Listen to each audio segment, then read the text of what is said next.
Make me change. I'm with shit. Yeah. Oh my gosh, Pineapple.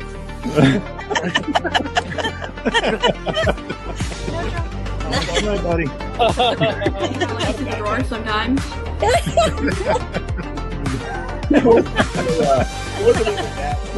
just having the time of my life. Instagram pictures together. Oh my gosh. Is that a Thundercat? Technology. Hey, what's up, everybody? Oh no. Buddy. We never doubted on one. Are you sure? Yeah.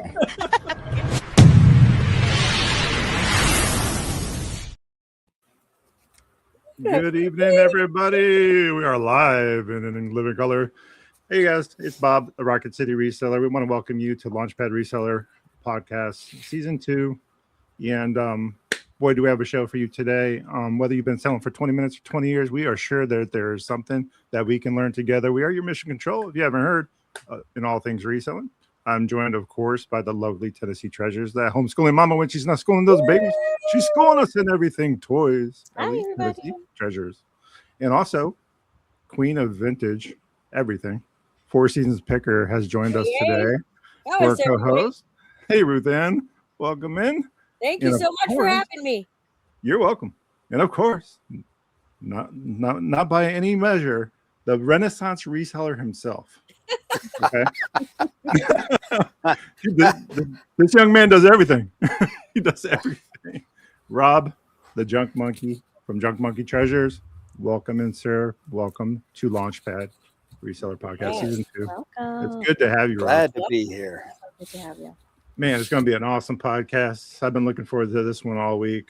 I know that you've been on We Don't Give a Flip when we did that podcast, you and I. Yeah.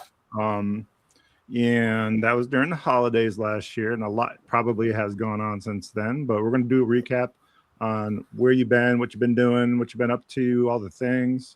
So we'll go ahead and start with introductions, where people can find you, where you sell, where they can find you on the socials. We'll start with that. So if you want to just clue us in on. Oh boy, that's a list.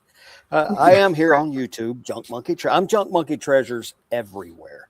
All the socials, Junk Monkey Treasures, same name. If you see a monkey wearing sunglasses and a yellow backdrop, that's me. Even on eBay and Poshmark, if you see a monkey with sunglasses and a yellow backdrop, that's me. And it is Junk Monkey Treasures across the board. Yeah. You also do knickknacks, right, Rob? Yes, I do knickknack. I'm just Junk Monkey there. I didn't add the treasures, but yeah, I'm on knickknacks.net. That's one of the. It's not really new anymore. It's going on. We're going on 3 years old in November, I think. No, but remind us. That's the crazy lamp lady that started that on District, right? Yeah, Yep. Jocelyn, the crazy lamp lady. She started the marketplace on District, and District powers it, but it is its own website. It is nicknax.net, knickknacks.net. Say that again. Say that again. It's nicknax.net. Hang on just a second. Oh, we probably got a QR code for $5 off. I love it. I've just heard so much about that. I've heard a lot about that. I'm gonna make you big, Rob. Okay, so you can show everybody. All right, here we go. Well, we cast most of our shows to social media, so I keep this sign available so people can find it. So it's nicknax.net, and if you sign up over there and you use the code JUNKM28, they'll give you $5 to spend. Heck yeah, they will. I suggest you check Rob out at Junk Monkey over there, because he is selling glass. Lots of glass on there. Just before the show started, I sold another piece. Very nice. So it's static. So it's a static platform. I know nothing about this knickknacks. You can do buy it nows, multi-day auctions, and live sales. Okay. The live sales seem to be the biggest there, but the buy it nows and the multi-day auctions, they do well also. Yeah. All right. Before we get started, I want to talk a little bit about the podcast and the channel really quick, if you don't mind, Rob. So we just recently got our baby monetization on YouTube. So thank you so much, everybody, for liking, subscribing, and watching, and all the things. I got about 1 million questions to ask you after this, Rob, about that. But I know that you too have gotten monetized through YouTube. So if you're not checking out Rob's content on YouTube, you're definitely going to want to do that. So I know it's been a long road, and it's going to get longer for a lot of people. They're upping the hours. They're upping everything. What? Yeah. Yeah, they're doubling everything up next year. Tears. Doubling it. Yeah, it used to be 4,000 watch time hours in 365 days. Now it's 8,000. Now, if you're already monetized, you're grandfathered in with one exception. That's correct. And I may not be right about this, but the way I take it is in order to get paid for your shorts, you have to have 10 million qualified views. Dang, and that used to be 3 million, wasn't it? I'm doomed. I don't remember. Ruth Ann, me Pretty too. much have to go I'm viral. too, Kelly. Me too. Me too. So I didn't mean to sidetrack things, but I just wanted to thank everybody for their viewership and also all the love and support for the channel. So we appreciate you all so much for doing that. And also the podcast is streaming across Spotify, Apple Music, and Amazon Music, and we're doing really well there too. So make sure you're subscribing on your favorite when you're taking us on the road with you, or maybe when you're packaging in the morning, you want to listen to the podcast, make sure you're checking us out on your favorite and doing all those things. So thank you so much, Rob, for allowing me the opportunity to talk about that and how much we appreciate our listenership and our viewership. So we're going to get into it. Rob, give everybody the background that may not know you, that have been sleeping on Junk Monkey Treasure, because it's my go-to, by the way, just so you know. Like loyalty, Rebel the Reseller, Junkie Monkey Treasures, always every week for me. Right. Well, I've been at the reselling game online since eBay first started. So I created my first account late in 1997, and I was doing online arbitrage before we even called it that. Yahoo used to have a reselling platform. It was Yahoo Auctions. And I would buy old watches in bulk off of Yahoo Auctions, get them in, and as a watchmaker, I would refurbish the nicer ones and then resell them on eBay for a profit. But I did mainly old watches and jewelry for most of my eBay career. And then maybe a year or so before COVID hit, so somewhere in 2018, 2019, I kind of dabbled my toes in the modern style of reselling, and I've just been at it ever since. I've retired from watchmaking and full-time reseller and content creator now. Amazing. Nice. When you say the modern way of reselling, what do you mean? When I first started, it was nothing but auctions. Right. And you had to get a money order or a check, and sometimes even cash in the mail. And all you had to do was get pictures. Some stuff you didn't even need pictures on for a while, but you just created the auction, and it ended 7 days later. And whoever the high bidder was, you had to wait for them to send you money in the mail. And then you would box their item up and ship it to them. Oh, so they had to trust that. They had to send their money first, and then you shipped it. Yep. There's a lot of West. That's a lot of trust going on there. Yeah. So you've kind of seen the changes. I've seen the evolution all the way. Yeah. Wow. If I had to start eBay from scratch today, I don't think I could do it. Wow. I've been here for so long. Every time a change come along, I kind of picked it up, absorbed it, learned it. But if I had to learn how to build an eBay listing from scratch today, I'd say no, that's too much, and I wouldn't do it. Huh. But yeah, the entryway now is a little bit narrow, I would say, in some regards. Trying to figure out exactly what that looks like. I know that there are a lot of people that start on eBay, but I also want to encourage people that might be listening that are newer to reselling. Maybe start with Mercari or Poshmark. That's how I started. I started on Mercari. It was an easier app to use, and kind of got Poshmark. Or Poshmark. Poshmark is so easy. Yeah. I mean, you load the pictures of your item in, And 9 times out of 10, it already knows what it is, fills out most of the stuff. You just go in and correct what needs to be corrected and hit listed or whatever the word is they use. That's Yeah, interesting. I've never done a Poshmark listing from scratch ever Oh, because they're of, easy. because of Nifty. I've never done one from the scratch on Poshmark. But do you say that because of the shipping, or is it just no. the process of? Well, now you've got to fill out all of the dadgum item specifics. Yeah. The more of those you fill out, the more likely they are to push your item. Mm-hmm. So it behooves you to fill those things out, put something in there. Try to be as correct as possible, but you got to put something in there. Mm-hmm. The shipping is not so bad once you learn shipping. It seems to be everybody's biggest fear is shipping. But once you learn how to put the measurements and weights in, there's nothing to it other than packing things up safely. If you're like me, I ship a lot of fragile stuff. So I go through a lot of bubble wrap and crush paper. Thanks. I think Ruth Ann knows a thing or two about that. She's just like, shaking her head. I know. I'm so dang happy when I sell a plush. She's like, finally. I'm just like, oh, this is going to be so nice. Yeah. You know, it's just, So, and on weeks that I sell. Rob, last time you were on here, you talked a little bit about your backstory. And for those that haven't seen that episode of We Don't Give a Flip, it is on YouTube. Rob was on. He was like one of the last guests of that podcast. And he gave an absolute masterclass on glass and what to look for. So I encourage everybody to go watch that video if you haven't watched it yet.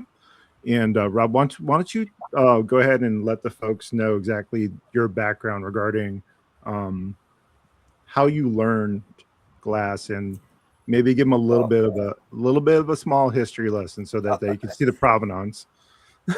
I am a 3rd, maybe even 4th generation glass collector. Both sets of grandparents collected glass. I had one grandmother in particular. She had a glass room at her house. Wow. And once per trip, you were allowed to go in and look at all her pretty glass, but there was a toll that had to be paid. She would keep these 1-gallon glass milk jugs on the floor, and the toll we paid was a marble out of our pocket. So we always went to Granny's with a pocket full of marbles, and we go in there and put marbles in the jars. And she had Avon bottles and Fenton and just all kind of pretty glass. Everything's in there is pretty and colorful and sparkly. So I've been around glass all my life. And then late 1990s, early 2000s, the glass collectibles market just nosedived and tanked. And it's only in recent years, the last 5 years or so, that the glass market has started coming back. And the way it's come back is through social media, people out making videos of this stuff. And now we have hot trends, and they come and go so stinking fast. It's unbelievable. Yeah. Right now, one of the biggest trends in the collectible glass, pottery, porcelain world is something I never saw coming. The old pie plates that have the recipe in the bottom of them. Some of those are bringing $500-$600. Yeah, those are going viral right now. Yeah. And that's one of the keys to being successful at this stuff. You've got to be in tune with the market. You've got to see these trends coming. And even more importantly, you have to see when they start cooling off. Because if you don't pay attention to when they start cooling off, you'll get caught holding a bunch of stuff that you can't sell for the kind of money you need to get for it. Yeah. I think one of the key markers for determining that could be live selling. You'll get really quickly a real temperature on the market, like knickknacks or even whatnot, what is hot and what is trendy. And also when that tide turns. So you got to be very careful that you don't, like you said, get caught with something that's not going to move. And I think if I recall correctly, last time you were on, you talked about seasonality in glass. You want to talk a little bit about that? There's believe it or not, right now, anything glass, pottery, porcelain, that is fall or especially Halloween themed, right now is the time to be picking it up. It's starting to show up in the thrift stores. Grab it. It doesn't have to be worth a fortune, but right now you can get it cheaper than you will be able to closer to the season. So grab it, stockpile it, buy it as cheap as you can. And I don't know, end of October, middle of October, thereabouts, just start listing it, get it listed.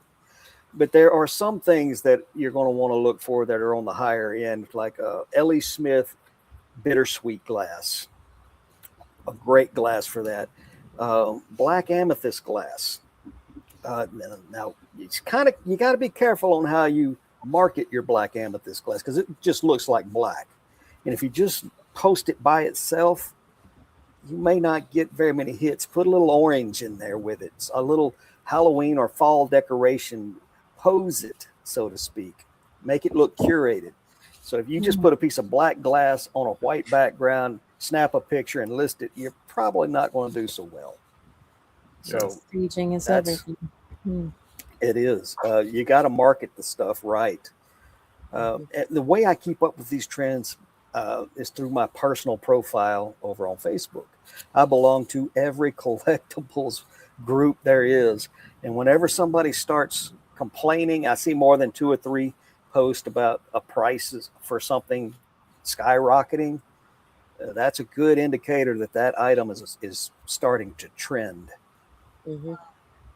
Yeah, that's a good indicator for sure. So collecting is something that is pretty familiar to you. It sounds like you come from a long line of collectors. What's your favorite thing to collect besides glass, Rob? Old coins. Yeah. Or comic books. I can never make up my mind which. I have a lot of collectibles. I actually used to own a coin store. Oh, wow. Wow. I started collecting coins when I was very, very little. Also, rocks, gems, and minerals. I'm a lapidary. I can cut stones. I told you it was a Renaissance Jack of all reseller. trades. Jack of all trades. I love that. Goodness sakes. Around what time did you have a coin shop? About the same time that I started online reselling, so late 90s. And when did you start listing those coins online? Yeah, I did not so much the coins, because I had a local group of people that would come in and buy from me. A lot of times I would buy offline if I could get bulk deals. But no, the watches would come in, and I didn't have any or very many watch collectors. And what few I had, they didn't want to pay top prices for them. So I'd fix them up myself and then sell those online. But the coins, I had a pretty good clientele for those at the store. But we're talking a little tiny small town in East Texas called Silsbee, Texas. If you're a WWE or WWF fan, you might recognize the name of that town. That's where Mark Henry is from. Mark Henry. Mark Henry? Ah, okay. The Olympian and WWE superstar. He's from my hometown. Oh, wow. I know a couple of names in wrestling, but not very many. No, me either. Very nice. Yeah. So last time you were here, Rob, you mentioned something that was it was a really great story. If you wouldn't mind telling people, when you were married, you did a thing. I'm married now. No, I know. Well, when you first got married, you did a thing, and I think this is a really sweet story, and I think that you need to tell this one more time for those that may not know. Oh man, I don't remember which story I told. So it was the one where you actually mined the gold. It's actually mined the gold for his wedding. I did. Just north of me is the Rogue River, and there's a little town there called Gold Hill. And upriver from Gold Hill is a spot set aside for people to go and pan gold. And coming up here to Oregon back in those days for work twice a year, part of my contract said I got 2 days off to go mining. So I would go up there for 2 days and just dig to my heart's content, panning for gold. And the gold in mine and my wife's wedding ring, there is gold that I mined, along with some old family gold pieces that I melted it all together. That's I fun. don't wear it much anymore because I'm getting older and my knuckles swell up, and I don't want to have to cut my wedding band off. And I also don't want to size it up because then it'd be falling off when my knuckles aren't swollen. So I keep it on my desk where I can see it. I pick it up and play with it every time I'm sitting at the desk.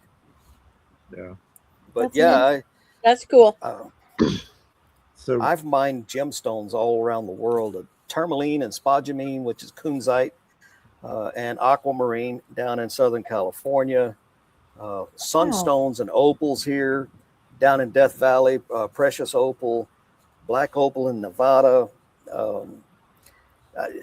I've been digging for rocks all my life. I started mining the opals, the precious opals, in California in 1974. And I still have some of those. Wow. Is this something that you just picked up as a hobby for fun or for work? Yeah. Or Well, for several years, I was actually a MSHA certified miner, gemstone miner, for open pit work, and 1 year even underground miner. So Jeez, I Rob, did you work. know what you've done. I worked commercial. Well, I was in the Navy for a lot of years. I was in the advanced technical field. I've been a gemstone miner. I've worked in shipyards. I was an industrial radiographer, and I was also a metallurgist. I worked around submarines. I didn't get underway with them. I just worked on them, and later became an inspector of other people that worked of them. Sir, what have you not done? Yeah, you're making me tired. Yeah, I am tired. So would Leave you the re say, off of that. I'm just tired. Yeah. would you say that your experience with all of these precious stones and everything, does that help you find them? Like, do you find them a lot when you're at Goodwills or hunting for them? Yeah. Really? I Because I wouldn't know what's in for. I can spot most fakes pretty easy. I was a bench jeweler for a lot of years. I was a Rolex trained watchmaker and a bench jeweler for a lot of years. And What's a bench jeweler? Say again? What does that mean? You're a bench jeweler? Well, have you ever heard of a silversmith? Yeah. Okay. Silversmith is like the entry level to being a jeweler. Okay. A bench jeweler works on everything. I can work on gold, platinum, silver, palladium. I can set diamonds. I can set rubies. I can size rings, repair chains. I can make jewelry from scratch. Okay, so I'm begging the question here. Why reselling? What brought you to you said you started at the beginning of this all, and it's just been a constant, or how does that tie in? Reselling started out as just extra money. Every month I would go through all the watches I had accumulated and gotten fixed up. I'd set the best of them aside and run the rest of them on a 7-day auction. I never listed a buy it now until 2018, 2019. The first, all those years I was running them all on auction. And then at the end of the year, the day after Thanksgiving, I would take my dozen to 15 or so absolute best watches and run them on a week's auction for Christmas money. COVID come around and hit just as I was getting okay at reselling. I would watch the YouTube channels like Harry Tornado and Rally Roots and a few others. And I'd be like, man, ain't nobody buying used shoes on eBay. Yeah, because all you've done is sell watches. Wow. So I'm like, let me check. Because I was always a thrifter. I love going to thrift store. I grew up poor, so we fixed everything ourselves and we thrifted more than we bought new. So I'm like, let me go down here to the Goodwill, which was 4 or 5 blocks from where I was working at the time. I went in there and I found a very nice pair of Red Wing boots. I think I paid $8 or $9 for them. I took them home and I knew how to look things up. I know how to run sold comps because people were constantly trying to sell me watches and they're like, this is $1,000 watch. And I'd be like, no, it ain't. Yeah, it's a $40 watch. So I knew how to look things up. So I looked these boots up and I looked to see what they're selling for, what people got them listed for. Everybody's got them listed at 100. They're selling it like 70, 75. Like, I'm just testing the waters here. Let me list them at $50. Hour later, cha-ching. I'm like, you got to be kidding me. What else? here's how I got into it. At the time, I used to make my own watches. I'd take an antique pocket watch movement, and I had a company that made cases, wristwatch cases that these movements would fit into. I had another company that was making the dials for me, and I'd just buy generic hands and put on them. And then I was also buying generic leather straps for them. And I know how to do leather work too, so put that one on the list of things I know how to do. So it's just to remind myself how to do it and everything. I started looking up making custom watch bands. I'm like, I'm gonna make my own because the ones I'm buying aren't up to my standards, and the ones that are up to my standards, they are ridiculously expensive. So while I'm looking this stuff up, leather work in general, shoe repair kept popping up. And one of these videos was talking about refurbishing shoes and selling them online for a profit. And then somehow the algorithm decided that I needed to see eBay YouTube videos. So I just watched one of them one time, and I'm like, nah. And I'd watch these videos, and I was soaking up everything I could. I started actually looking for these videos, and I would be like, nah, no way. And I'd run to the Goodwill, and it always seemed that one particular item I was looking for was there. I'd grab it, I'd run home, take some pictures of it, throw it online, and lo and behold, it would sell. COVID hit. Now, we never actually shut our shop down. We shut it down to the public, and we shortened our hours, which to this day they have not reestablished the original hours. So I got no hours. I'm not making any money. I'm like, I need to make some money. Reselling is what's working. That's what I'm going to do. So I just went into it wholeheartedly. We never shut our thrift stores down, and we never shut the bins down. I was there every day looking up everything I could. And in those days, just about anything you listed would sell. These days, you got to be a little more picky about what you pick up. And with thrift store prices going up, you got to be real careful about how much you pay. There are a lot of hidden costs to reselling that people just don't take into account. Yeah. What would you say a profit margin is like a safe to look at when you're buying something at a thrift store? Like 50%, 70%? I kind of have a rule of thumb. I want items that I can get 5 to 7 times my money for or more, with the realization I may have to sell it at 3 times the money just to recoup the money I have into it, and then I can reinvest that money into a better item. So I don't truly go by percentage. It's an X times the amount of money I put into it. Gotcha. So like I don't know if you guys have been watching my channel, but I put out a video. I have been. I had to get to know you.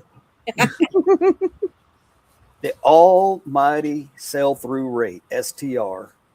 Everybody does it wrong because everybody does it the way that YouTube resellers taught them to do it. First off, there's no such metric on eBay as a sell-through rate.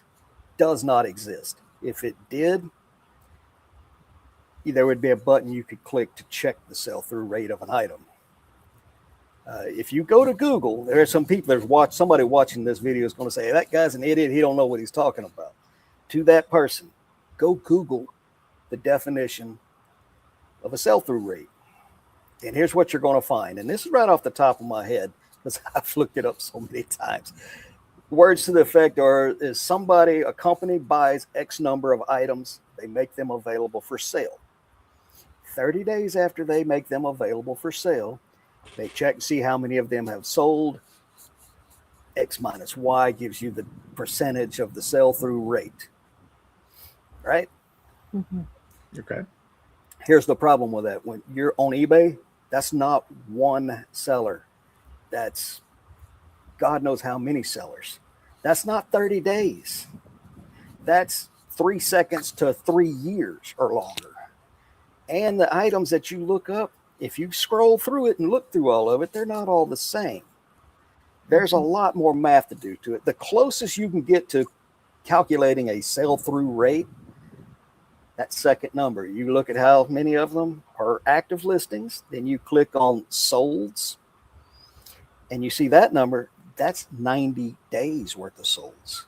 Mm-hmm. So if you take that second number, the number of solds, and you divide it by 3, then run your STR equation, you'll get closer to a genuine sell-through rate, as close as you possibly can to a real sell-through rate. That is probably the number one reason I've seen. It's happened to me so many times, and I've heard so many people say it. Man, when I picked this up, the STR was great. I bought it, paid up for it. I got it home. I listed it, and it's just not selling. Now, they didn't do this STR equation correctly. That second number has to be divided by 3. That's interesting. Right. So what's great about selling plush, I don't actually worry about that. To be quite honest, right? Well, I know that to begin with, right? So I have a business model. My business model is to buy at subterranean prices and sell low, right? That's like mine my too. VHS. Right, VHS like Black Diamond. We're going to talk about it. I'm glad you brought it up because we're going to talk about that in just a second. So you make your money when you buy it. We can all agree on that. And I think a lot of people that are new don't realize that when they first start. So if you're hearing the sound of our voices, just know when you make your money when you buy it. So you try to get it as low as you can. Now, obviously, you're going to pay up a little bit for the better items. And you're going to kind of learn that as you go. But that's what I love about plush. It is such a low entry item, but it does take a little bit of time. So if you have time, space, and patience, you could do a pretty good business model. I call our business model the Dollar General model.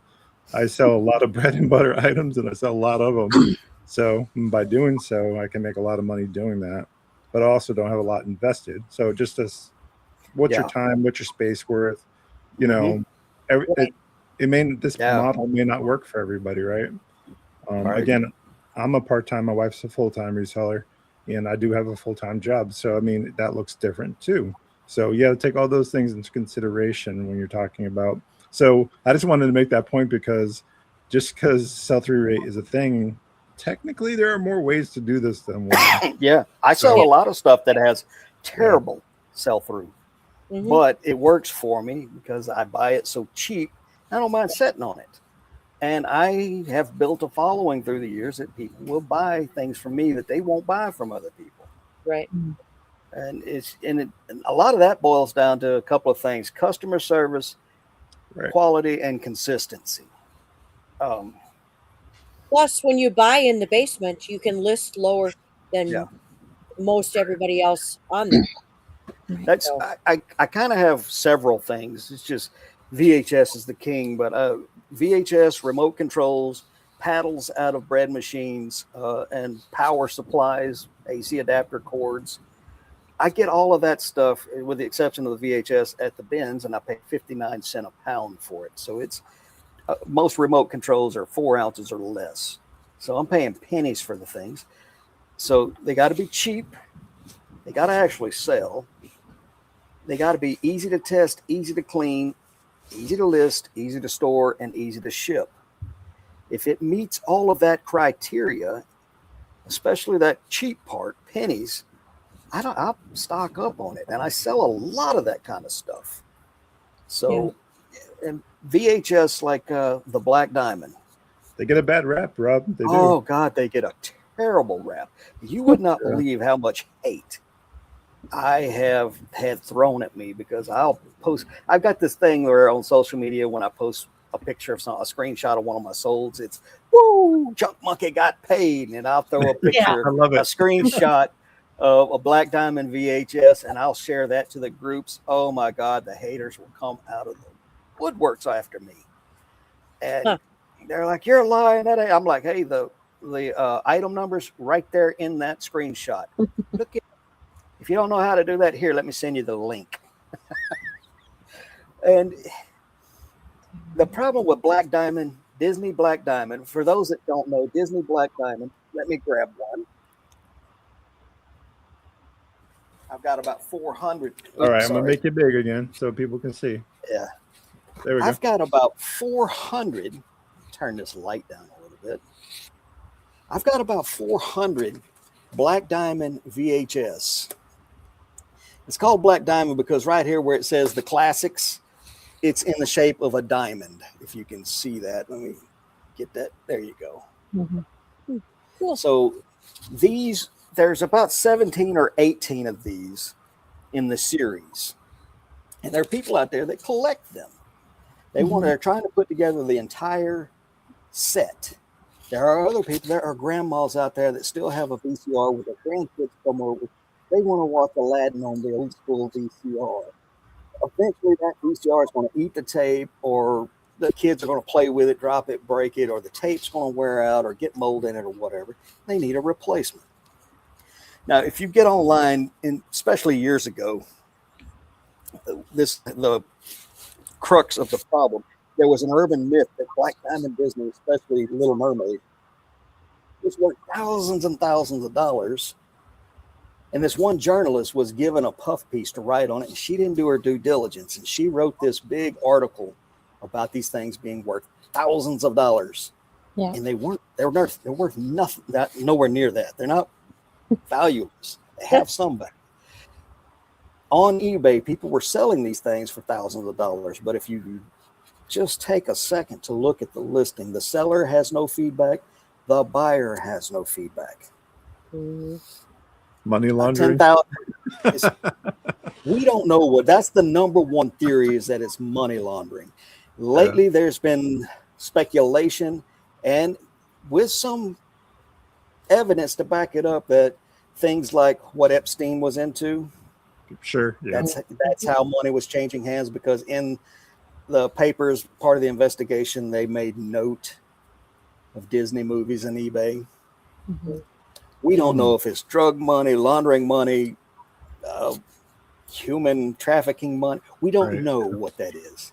Yeah. They're never going to tell us. But it was not, the point is, it was not genuine sales. So a lot of people thought the myth was true. So they went out and started trying to buy these things and sell them for these thousands of dollars.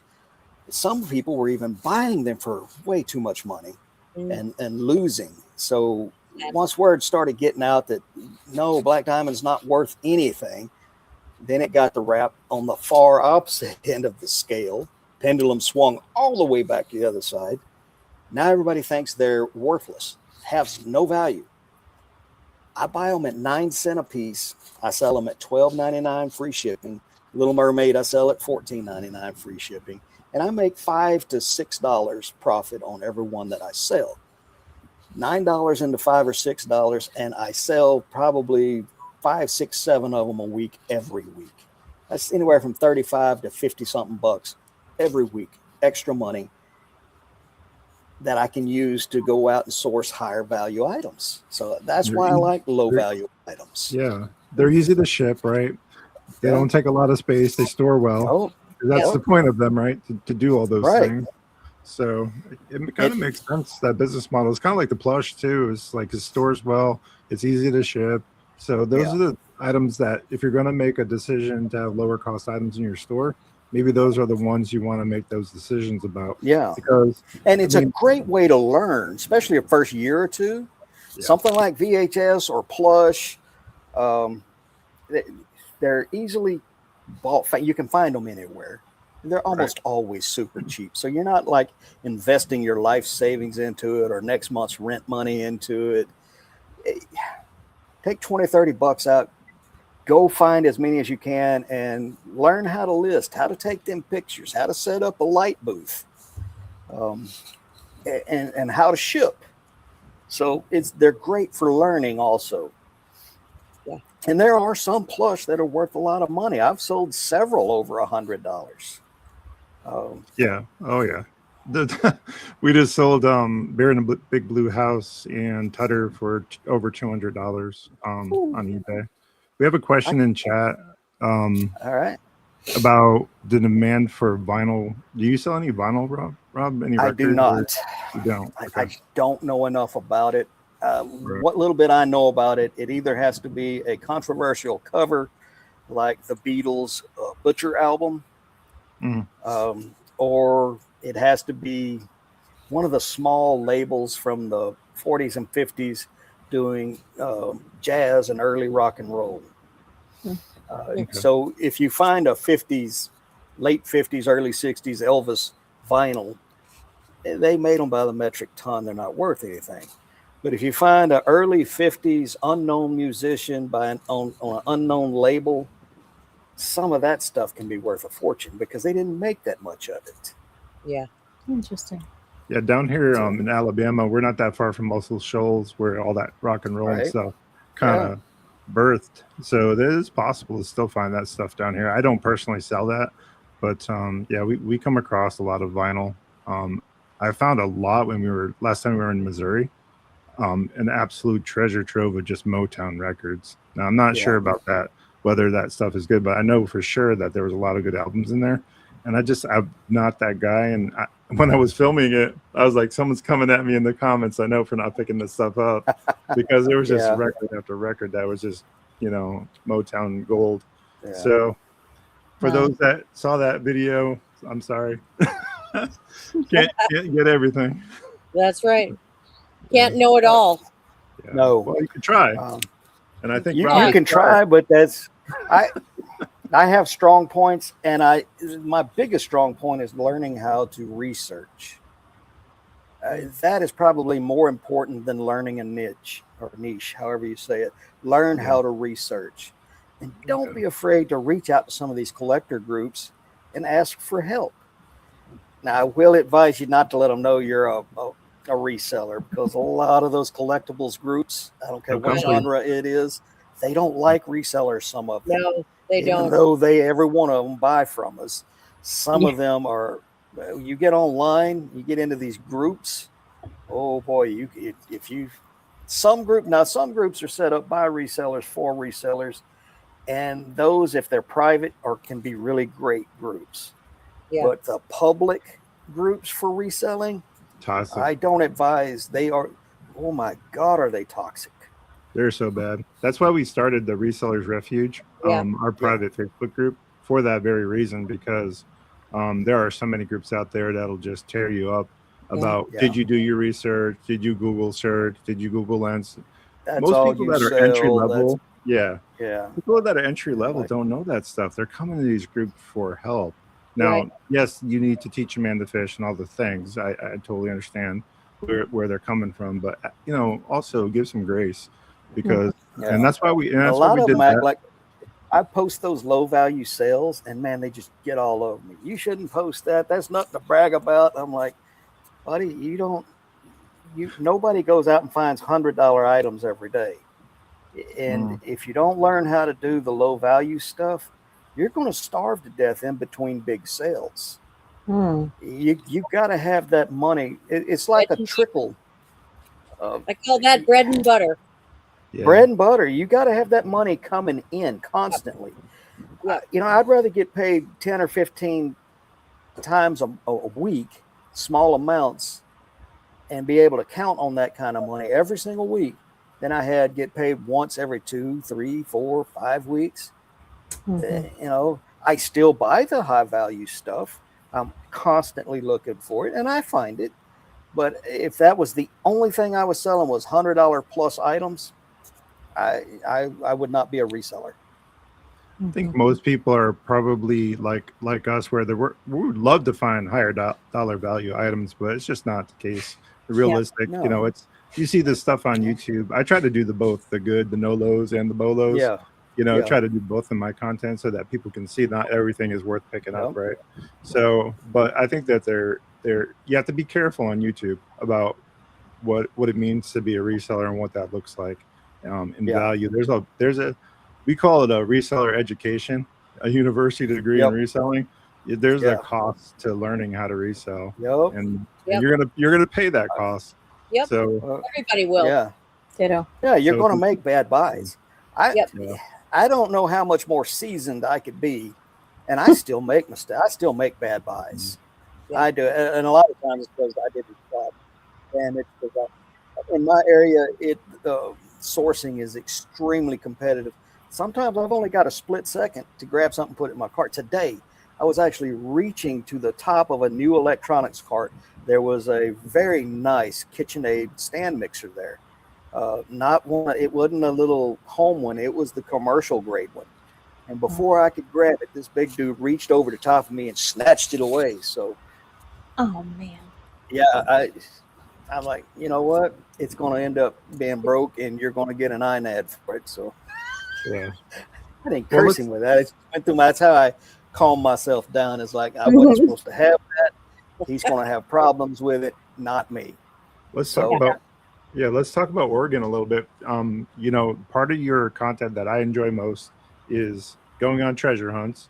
You said you have a little catchphrase that you say. Why don't you go ahead and let people know what you say when you're going into your content? Because I love it. Like and subscribe. Come along for the ride, and let's see if we can find some treasure. Heck yeah. That right there, first of all, marketing genius. I love I kind of stole that stuff. It's okay. It's a little bit from over here, a little bit over there, and I kind of like, I like that, but I'm not going to knock it off exactly because somebody's going to get on to me. I like that over there too. I'm like, well, let me take a little bit of this, and a little bit of that, and season it with a little bit of this. And that's kind of how I come up with that one. I love it. So that's just called sharing. Sharing is caring. Sharing is caring. Yep. Your content, right? Now we talked a little bit about this, you know, backstage a little bit about how you edit it. You know, you're using iMovie, etc. Yeah. Why don't you walk us through, like, when you go into a thrift store, what you're looking for, where you're going first, so people can get a feel for that treasure hunt content. Okay. I walk in, the carts are always immediately by the door. Grab a cart. I don't care how many people tell you that it's bad luck to go shopping without a cart or with a cart. That's bull. It's worse luck to find a whole bunch of stuff and your arms aren't big enough to hold all of it. Okay? That's right. They're not. And before you can get back to the front of the store, grab a cart and go back there where that stuff was at, somebody like me has already come along and swooped it all into their cart. Period. So first thing I do is I grab a cart and I'm scanning out across there. And I know in every thrift store, I know exactly where the new carts are always located. So I'm looking back there to see if there's a new cart. If there is, beeline straight to it. And then the number one thrift store that I go to is a Goodwill. And they have a super high turnover in inventory.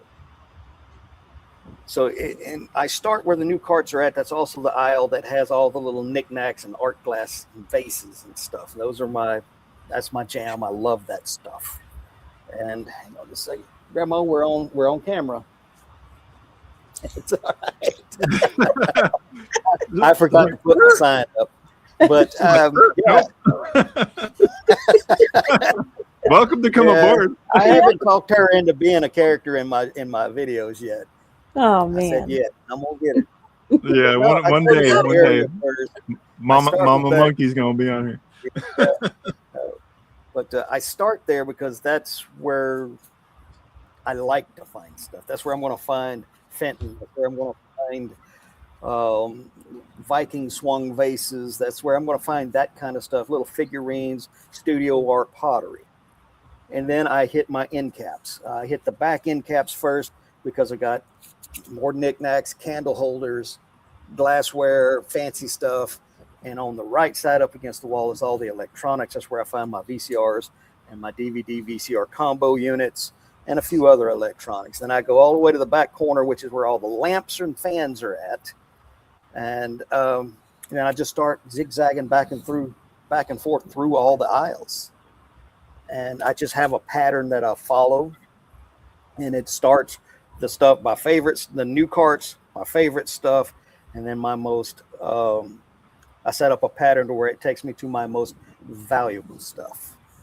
But building a pattern, it allows you to get through everything quickly in an organized fashion. If you've got a plan, you can always upgrade a plan. But if you're just going willy-nilly, you're going to miss something. I have a plan. I have a process and a procedure, and I still miss stuff. And I point that out in a lot of my videos. I'm like, that was not sitting there the first 4 times that I came through here, was it? But a lot of the comments. I am missing stuff all the time because I'm focused like this. I'm taking pictures and I'm talking and my peripheral vision just kind of comes in like this. So when I'm making content, it's so easy to miss stuff. Yeah. So I will go back through my exact same route, but in reverse. So I see things from a different angle, and I slow down a little bit, and I keep the camera in the pocket until I find something. Yeah. That So way, that- I feel better about not missing things, and that's how I found the things that I missed the first time around. But of course, I always tell myself, "Nope, I didn't miss that. Somebody just now put it there." Yeah. Yeah, I noticed that Uh, too, even with the meta glasses that I wear, because that's how I Yeah. found. I noticed that sometimes as soon as I put those glasses on, they're like goggles where I'm not paying Yeah. attention well enough. It's So I'm it's just blinders. It's like the old blinders right. you I'm used to put on constantly struggling horses. between Yeah. sourcing. Luckily, I have my wife with me most of the time, so Yeah. she keeps me on the straight and narrow. But trying to figure out the content and also doing that at the same time. So yeah, it's a challenge to be able to kind of keep your eyes open. I know recently in one of your videos, there's a little bit of drama over there at the Goodwill about some VCRs and some pricing and Oh some yeah. stuff like that. Why don't you tell us a little bit Well, about what those challenges are there? this has been an ongoing challenge, and I'm not the only reseller facing it. Prices are going up, and we got people at thrift stores who don't know how to research. Mm. And I don't care how many times you try to teach them the right way, you might as well be banging your head on a brick wall. You're like, look, you cannot be looking things up, active listings on Etsy instead of sold listings on eBay. And they literally told me to my face that, yeah, I looked it up on Etsy. I was just like, I give up. But Yeah. the drama in that particular case was we just opened a brand new second thrift store here in Medford, Oregon. And they brought in people from all the surrounding areas to man that store. At least some of the employees, not all of them, some of them are my friends, but some of the employees that got sent to that store were, well, just put it bluntly, they were problem employees, and they were sent there. It was kind of their last chance to straighten up, act right, and keep your job. Sure. Some of those folks have already been fired, but I was in there. It was only my second time in. I was in there for the grand opening. Did really well. I went in there the second time, and I had my mother-in-law that was just here in there with me, and they brought out an electronics cart, and I knew both of the guys who were working it. One of them I knew very well. He was, I hate to call him a problem employee, but he was, but at least he had an excuse. He's on the spectrum. And if you just slow down and talk to the kid, he's a nice guy. But he's one of those people that you also, once he's got an idea in his head, you're not going to change it. And pricing was one of those things.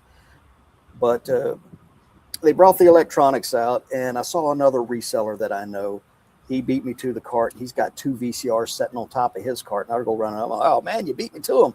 He says, yeah, man, with the prices. And I looked down, and they were $35 a piece. Now, and the thrift store's testing means they plug it in, they hit the power button, they see a light. That's it. Right. There's no further. They don't put a tape in it to see if it's going to eat it. They don't hook it to a television to see if it's actually going to send out a signal. It's all they want to know is, can you plug it in and turn it on and it not catch fire? That's tested to them. So I look down and see this price. And I'm like, oh my God, who priced these? And I looked up and I saw the one kid I knew. I'm like, oh, well, that explains it. And the other guy chimes in. I've had run-ins with him before at another store. He's kind of rude. He's like, I priced them just so you resellers can't buy them. Mm-hmm. And the other guy's, yeah, we know all your tricks. And I'm like, did they really just say this to me? And I started trying to talk to them, and I was like, they were so rude, and I was like, no, just drop it. I'm like, Grandma, come on, let's go. We're leaving. I went back a week or two later, and I had talked to another manager at one of the other stores, and she and I are on very good terms. She's always been very helpful for me. I don't bother her any more than I absolutely have to, but she likes me. I like her. I love all of her employees, know most of them by name. And And I went and talked to her. I'm like, I don't know what to do about this. I mean, they just told me to my face they specifically tripled the going price for this stuff, so I can't buy it. And other resellers too, but they told, I'm the reseller, they told to my face they didn't want me buying their stuff. I'm like, and when I went back in there, I went and talked to the new manager. I'm like, look, I had just talked to a collector because the prices were still jacked up. But I'm like, look, man, there's a collector right there. Let's go talk to him. He'll tell you he's not paying those prices. Right. And he's like, well, I looked it up on Etsy. I'm like, you didn't look it up before he told me he priced it up triple, so I couldn't buy it. And really and truly, only one of the two would have been something I'd have been even remotely interested in.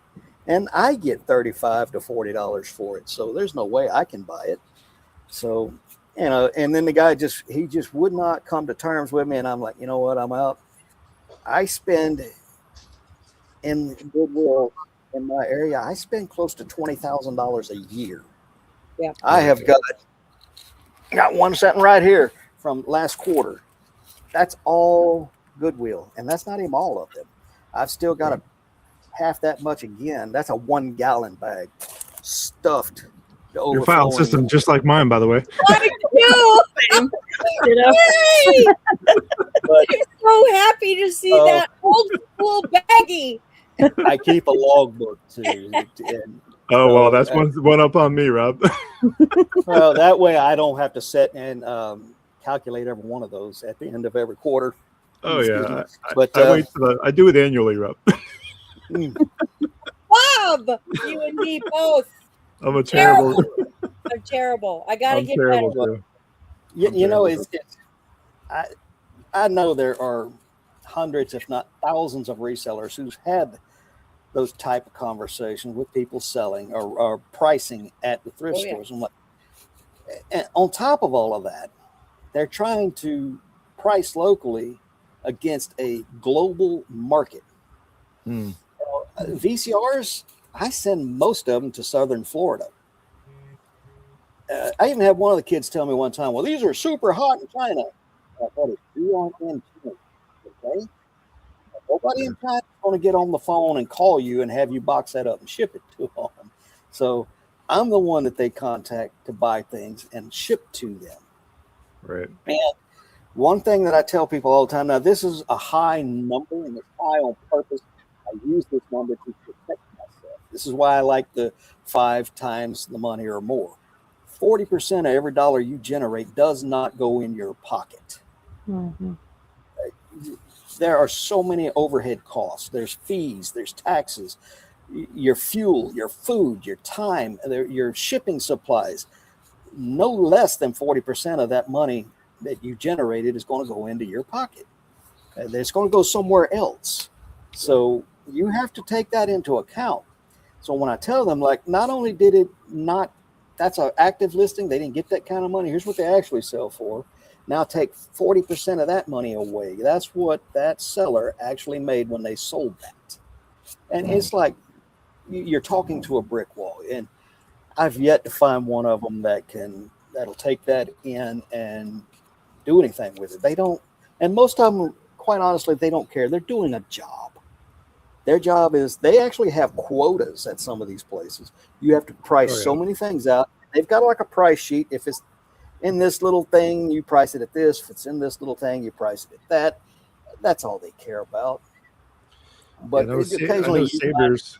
Yeah, there's a thrift store called Savers that is the same way. Sorry to interrupt. That, you know, they're on a strict time. Like, I tried to ask a question to someone that was putting stuff out, and she was just like, "Listen, I don't have time to answer you." They got me on the clock, and I was just like, "Holy cow!" It's wild. I was telling you about that one store where all the employees, I know them by name and I'm friends with them. Several of them get in trouble, or they get told to, hey, get back to work, because they see me, they run over and they sit and talk to me. They want to see what I'm finding, and they all sit in the back and watch my videos. But some of them get in trouble for sitting and talking to me too long. Wow. Which I hate that for them. I really enjoy knowing these people and being friends with them, and it's always great. But I hate to see them get in trouble just because they come and talk to me. And I've talked to a couple of the supervisors and managers. They're like, "Oh, don't worry about it. We're just keeping them on task. Nobody's actually in trouble." I'm like, "Good." That's good. It's important to network with where you're sourcing. Yeah. My wife is very good at this. I call her the mayor. Wherever she goes, she's never met a stranger. Right. That's the beauty of our relationship. I'm the opposite in public, but I'm more personable here on the computer.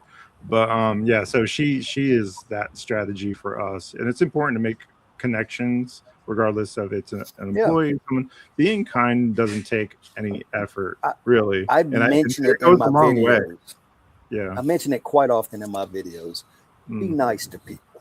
yeah, it It'll goes a pay long off. way. Now Yeah. you got to be genuinely nice, though. Yeah, If absolutely. you're to put it kind of crudely, if you're sucking up looking for a hookup, people can tell you're not being genuine, Yeah, and they're disingenuous. not going to like you, and it's not going to work. You got to be Yeah. genuinely nice to people. Okay. Yeah.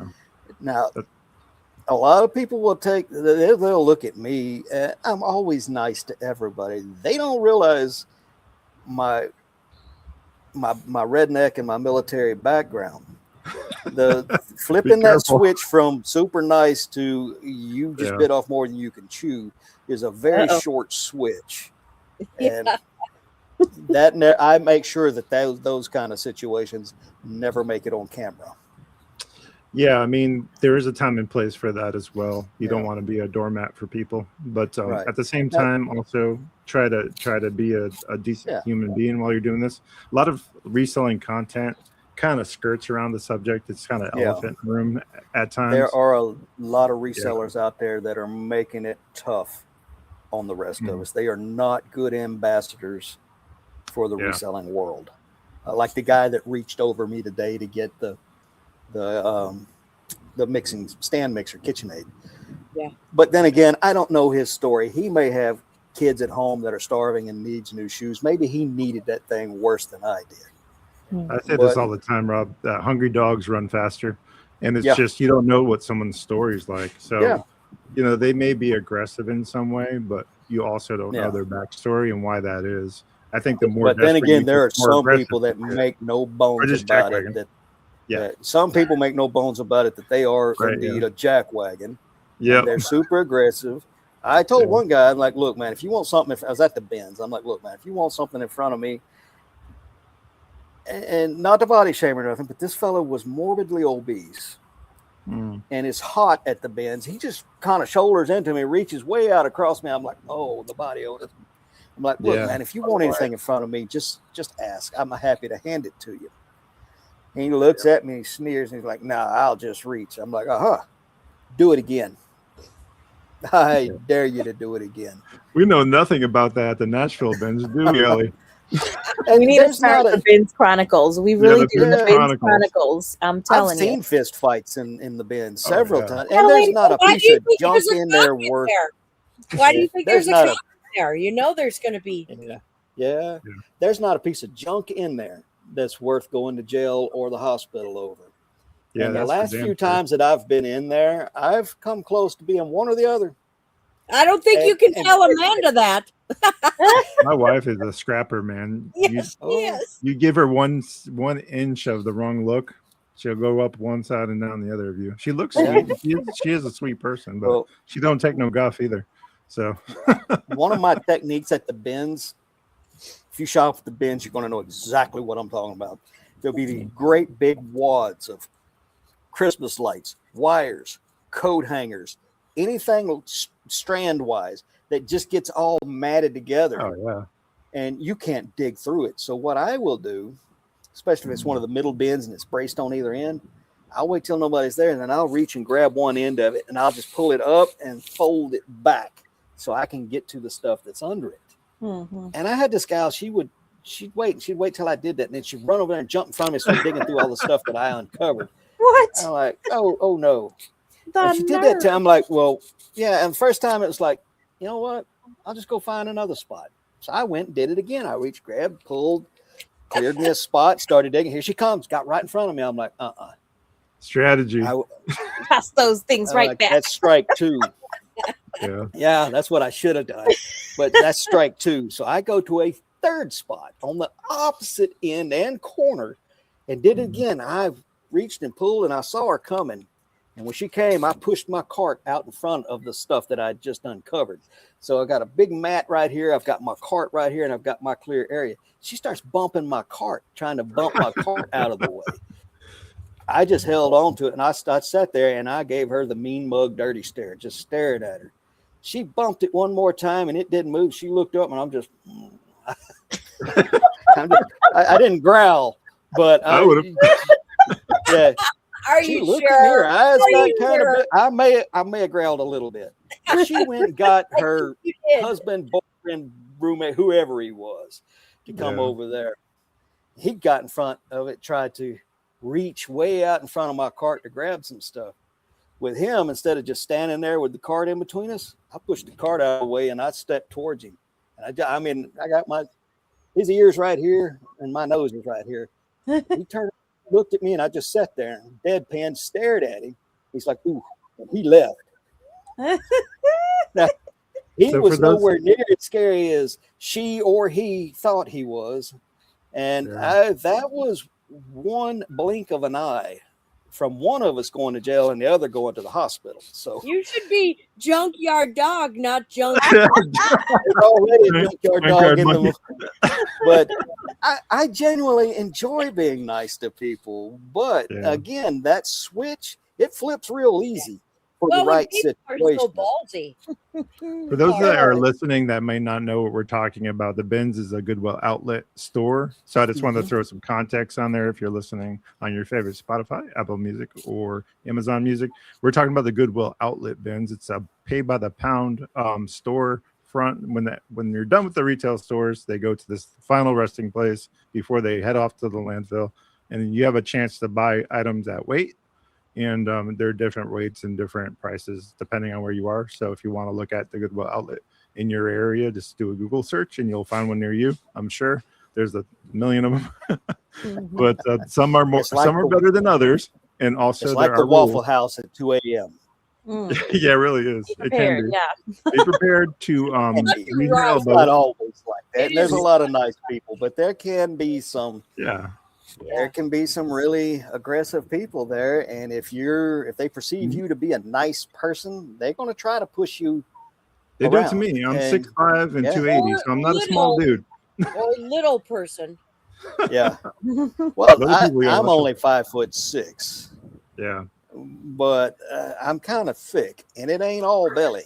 So. Two C's. I'm I'm stocky. going to say that next time. I'm kind of thick. Listen, I'm not overweight. I'm just hot. I'm not out of shape. Air is a shape. Yeah, exactly. That's great. So Goodwill outlet bins. So we do need to do a Chronicles show. We really do, because there are so many stories that we've encountered over the years. We've been reselling for 4 years, not as long as you guys, but I swear Ellie and I probably hear about Ginger Marvin's. What happened to Ginger Marvin at a Goodwill a week or so back? I actually reached out to her. She went into the bathroom and she accidentally left she has this pouch thing she wears and it had her car keys in it. Oh, somebody grabbed her pouch with her car keys in it and went and stole her car out of the parking lot. No. Wow. Yes. Yeah, there is. She's gotten it back now. They left the key fob in there, but not the key. And actually, the cops found the car a few days earlier, but they put a tracker on it to try and track this person and maybe catch them in the act. But whatever happened, whoever stole it abandoned it somewhere and it didn't move for 3 or 4 more days. So they went ahead and went and got her car back. So dang. You got to be careful. Head on a swivel. Head on a swivel. Yeah. You just never know. Rob, we're at the point of the podcast where we do a thing where we ask our esteemed reseller who would they like to have on Launchpad Reseller Podcast. So Rob, Junk Monkey Treasures, who would you like to see on Launchpad Reseller Podcast? Kathy from Ginger Marvin. Kathy, you've been called out on Launchpad Reseller Podcast. What say you, Ginger Marvin? We're coming and knocking. She's an excellent content creator in reseller. She recently, and I say recently kind of loosely, within the last several months to a year, got on Whatnot, and she has taken to it and is really doing well with it. And I'd love to see her on here and talk about that journey. Yeah, absolutely. And She getting her is car the most- stolen too. That'd be Oh, great wow. storytelling. It'd But be better to hear unfortunately- from her, you know. Yeah. The content though. Yeah. It's always you always go back to the content, right? Terrible, Yeah. terrible event, but you can turn lemons into lemonade, as they say. That's probably something we need to talk about is up and coming content creators. Mhm. Um, Absolutely. it's not as easy as the camera makes it look. No. It is not fast. Nope. It takes a lot more work. And here's the one thing it's going to require. If you want to get in this game and get monetized at it, you're going to have to sacrifice time and money. We Yeah. touched on it earlier when I said, I'm in there, I'm focused, and I got my camera here. I'm missing out on stuff. Mhm. Right now, if I take my camera in and I'm making content and thrifting, it takes me an hour, sometimes longer, to make it through one of my local thrift stores. If I don't have that camera in my hand, if I'm not making content, 30 minutes or less down the road to the next one, I can hit 6, 7, 8 different thrift stores in a day, make it home for a late lunch, and then start listing until dinner time and make way more money than I make off of my content so far. But I am growing. If you're going to do this content thing, I'm going to tell you the number one thing is consistency. You're going to have to experiment and find out what works for you. Shorts, reels, pictures, screenshots, and written posts. Find at least one thing that works for you in each one of those items. Don't list them once a day, every hour, every half hour, but set yourself a cutoff point. I don't post anything after 5 p.m. period. 5 p.m. new stuff gets shut down. All I'm doing from 5 p.m. until midnight or bedtime, which is usually midnight, is interacting. And that's something else you got to do too. You got to interact. You cannot post and ghost. So consistency. Even if you think my absolute best, highest grossing, biggest views, most interactions, best content ever is stuff that I posted because I had nothing else. I thought it was going to bomb, but at least it was something, and it goes through the roof. Yeah. And then I look at that and I'm like, why did that go through the roof? Why was that so popular? Let me see if I can't recreate that and go out and do it again. And if it does recreate and it does kick off again, add that to your repertoire. Do that once a day, every day. Same thing with pictures.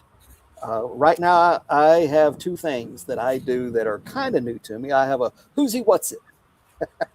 That's a short or a reel. And I find something, and you kind of got to be genuine about it. I find an item, I have no idea what it is, and I video it vertical format. What is this? I'm always finding stuff. I don't know what it is. What the heck is this? Y'all let me know. Those are my best. Second best is a picture. I find a set of shelves that's got some interesting looking stuff on it. I back up and I take, again, a vertical picture of it. Ooh, just a picture, still. What are you grabbing from these shelves? And I post that. Those are my top 2. And third, and I've been doing this one longer than anything else. This is one that's going to sound cliche. It's going to sound, a rising tide lifts all boats. I found out, and I thought to myself, this is a bit of a story, and I'm sorry, it's a segue, but when I'm mad, in order to not be mad anymore, I go out and make somebody else happy. So if something angers me first thing in the morning, I'll go to the post office, I'll hang around, and I'll open the door for people. I'll ask people if they need help with their packages. You need help carrying that. Can I help you? And by doing that and making somebody else smile, making somebody else happy, I feel better. Mm-hmm. And then one day I'm sitting at my computer, I'm like, man, I need to grow. I don't know what I'm doing wrong. I don't know how to grow. And that day had been one of those days where I was angry, and I went out making other people smile to make myself feel better. I'm like, bing, light bulb. Let me try. I need more followers. Let me help other people get followers. So on that day, I started uplifting another, and I won't give you this word for word, just the way I do it. Every day I like to lift up another page and help them grow. Today I'm highlighting whoever it is with an active link, give them a follow. When I started doing that every single day, and it didn't just take off like a rocket, it just started building. And every day those posts get bigger every day. Helping other people grow has helped me grow more than anything else. So What goes around comes around. it does. And like I said before, a rising tide lifts all boats. So whatever it is, if it's something you want, try to help somebody else get that. Now, I know that sounds hoo-ha, woo-woo, or whatever, but Not on this podcast. That's pretty standard fare here. Yep. So, and I'm an old redneck country boy. We don't do mhm. hoo-ha, woo-woo stuff. Okay, so but it works for me. You know, Yeah. if the things in life that I've wanted or needed, if I help others get it, my turn comes around. Yeah. And so it's one of those things where, again, you can't post and ghost, post and interact. If you want interactions, you want people to interact with your content, go interact on theirs. And when you do post and people comment on it, reply. And that brings me to my final point about content creation. We've all heard content creators before say this: I can't keep up. I really want to reply and have a lengthy conversation with everybody, but I physically cannot keep up. We've all heard them say that, and we're all like, yeah, good problem to have. Not so much. It hurts my feelings that when I click on the notifications, before I can even click on one of them that catches my attention so I can go reply to them, those notifications jump. And then I'll scroll, try to find the one that I was looking at so I could go interact with them. And it's just gone. And social media notifications, especially Facebook, they're so glitchy. So I go back to my page. I go to Meta Business Suite. I'm trying my best to reply to everybody, even if it's nothing but a thumbs up or heart, a word or two. Thank you very much. Thank you, much appreciated. Thank you. Good eye, great eye, good pick, great picks. You're awesome. Things like that. I've had to develop a repertoire of phrases that I use just so I can get to the next one quick enough. And every single one of them is actually heartfelt. It's just I don't have enough hours in the day to do it. And that's one of those sacrifices I'm talking about earlier. You're going to have to make sacrifices. Eventually, you're going to have to come to the conclusion that you can't do everything for everybody every time, but you do need to make the effort. We have a comment in chat. We're going to go ahead and read for you, Rob. Ellie, will you help me out? Yeah, Sandy Ready Steady Sells says, I've seen Junk Monkey commenting in lives for years. Hi, Sandy. So you have a fan, Rob. And I met Sandy today at the post office. Super nice reseller, and she is fantastic. A lot of estate sales, and she's been selling for years. We appreciate your viewership, Sandy, and it was a pleasure meeting you today at the post office. It's always nice to meet other resellers and network and get to know people, and especially in your local area. And we oftentimes say if you can get to a reseller meetup or some other order of magnitude type of thing where you can network, be sure to do that because it's super important. Rob, I want to thank you for being a part of the podcast. It's always a pleasure to have you on. You have a wealth of information, a true Renaissance reseller, and we appreciate you so much. I know that your time is valuable, and we appreciate it. So I just wanted to make sure that you understand how much you mean to the podcast and how much your content means to everybody in the reseller community. So, absolutely. Well, I really appreciate it. I do put a lot of effort into it. It's noticed. And I have been, like Sandy was just saying, she's seen me in lives commenting for years. and I have been. You got to put yourself out there. And all the years that I've been doing the content thing, I didn't immediately jump into it trying to get monetized. I got into it initially and set it up to eventually monetize, but I wanted to get myself out there. And then eventually started seeing some growth. And then I finally saw enough growth where I really made the push. And we're not talking weeks or months. We're talking years. Right. Building up. And I'm just now starting to see a glimmer, a spark, a small ember of hope that all that effort, all that time is going to pay off. I'm making enough to keep gas in my truck right now for all the running around I do. Right. And that's it. Not life-changing money yet. And I may not ever make the life-changing money, and that's okay. It's a revenue stream that I've added. It's an outlet for me.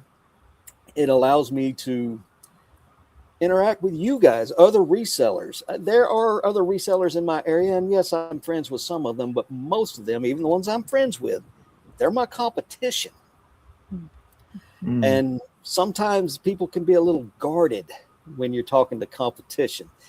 So being able to have a community, to have an outlet with, to interact with about what we do is important. We are a community. Yeah, community and practice is what we're about on the podcast. That's the reason why we started it originally. We wanted to give first of all, a place for every reseller to tell their story. We enjoy hearing everybody's. We've had people selling just right out the gate, 20 minutes, and people that have been selling for 20 years, everything in between. And we've also had, low dollar sellers and $1 million sellers. We've had the gamut on this podcast. The point of the podcast is to try to increase our knowledge over time through a community of practice. That's the point of this. And I'm hoping that we too will catch fire and I think we're starting to see a lot of that growth now. It took, I think, Ellie, we've been doing this 8 months now. 8 months. Yeah. So it took about 8 months for us to monetize, baby monetize. And we are really proud of that. A lot of effort, time, like you said, a lot of sacrifice, money, whatever the case is. But we just want to thank everybody that was a part of that journey. We want to thank you, Rob, for being a part of the community and practice and how well you handle yourself and your business through social media. We appreciate every little bit of that content. So I want to encourage you to continue on with that. And we appreciate you so much. I want to remind you guys of one thing. If you can't be good at it. We're going to catch you on the next episode of Launchpad Reseller Podcast. Until so nice to meet you, Rob. Nice to meet all of you too. And thank you everybody in the chat. I really appreciate each and every one. I'm looking that way because I've got another screen over there. That's okay. All right, guys. Until next